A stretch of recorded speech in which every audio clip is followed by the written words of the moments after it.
Hello, Waswere here, back with another video, and today we're continuing the 1 to 99 skill guides with runecrafting. While the bane of many people's existence and the skill most people complain about, it's not that bad anymore.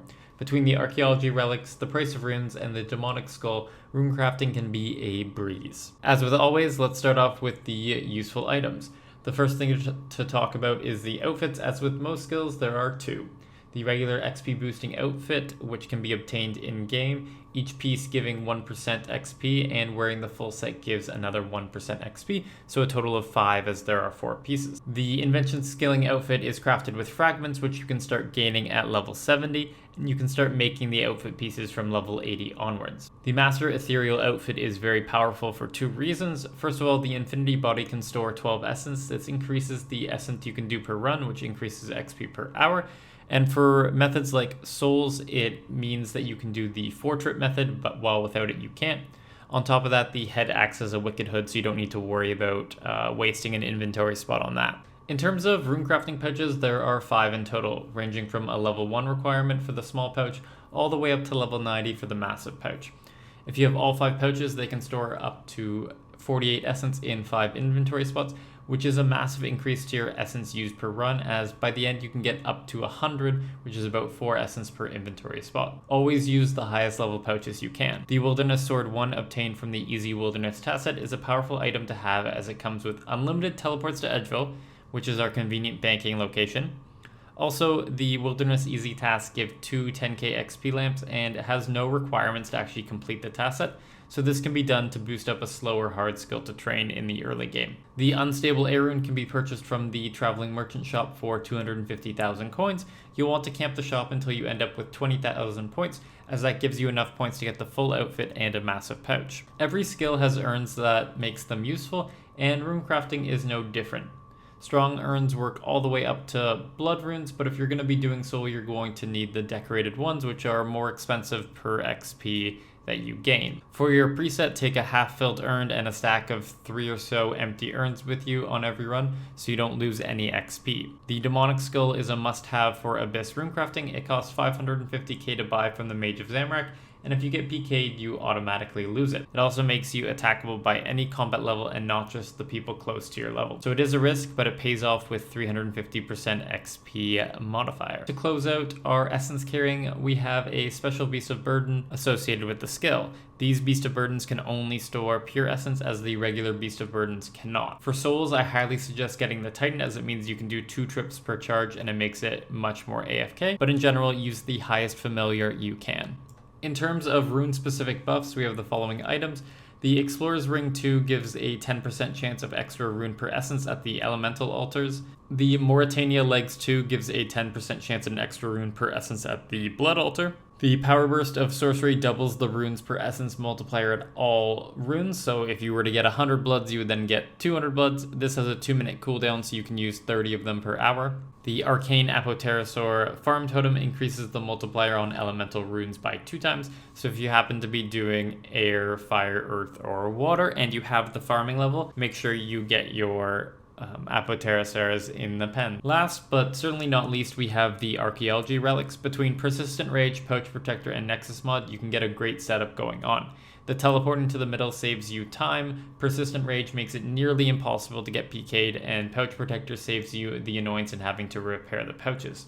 I wouldn't go with at least Pouch Protector and Nexus mod, as 68 archaeology does not take too long to get, and the benefits stack greatly all the way up to 99 runecrafting. Before we get into the methods, let's talk about the starting quest. Between the Rune Mysteries, Rune Memories, Abyss Mini Quest, and the Eyes of Gluffrey, you can get yourself all the way up to level 24 without having to start training the skill. Further quests can be done up to 32, but those are kind of mid-game-ish, and you might not want to have RC lag that far behind, especially on an Iron Man when you want to get up to 50 for Beeswax, or even on a main to get to 50 to Beeswax to make some early game money. There are 2 main ways to train runecrafting: the Runespan and Abyss runecrafting. Runespan is really terrible, and I wouldn't suggest doing it unless you're an Iron Man who doesn't have a large supply of essence, or even just getting to level 50 for Beeswax and then stopping until you have enough essence bank. The Runespan is not very AFK, the XP is low, and you don't make any GP at all. It's not something you should do.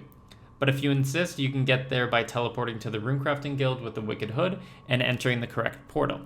low level if you are below 33, mid level if you are 33 to 66, and the high level portable can be found at the Max Skilled Garden in Prifddinas. The method is incredibly simple: find an island with good nodes and siphon from them.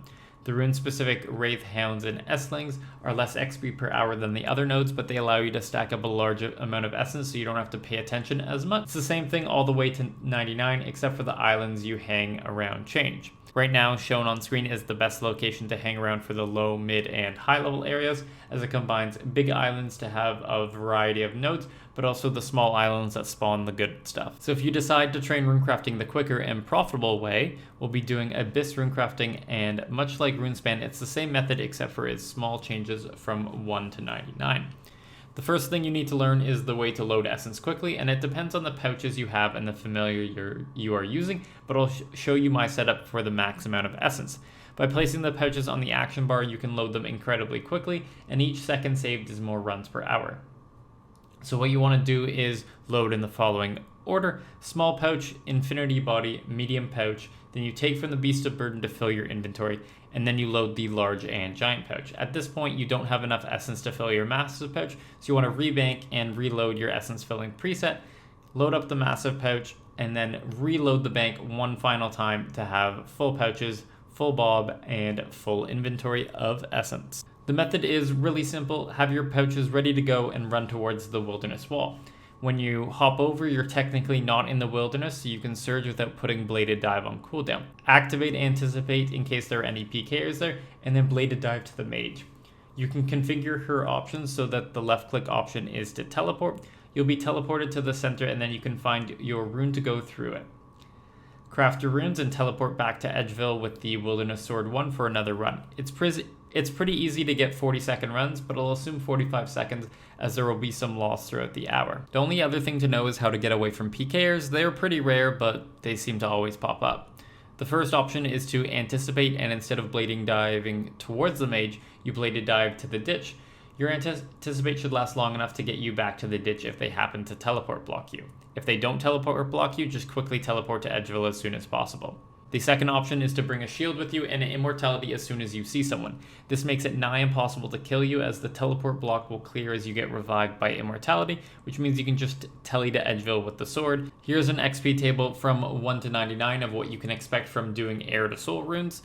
Note that this is very bare bones, as your individual boosts and essence multipliers will increase this, but it shows you how you can make money basically from level 27 all the way to the end.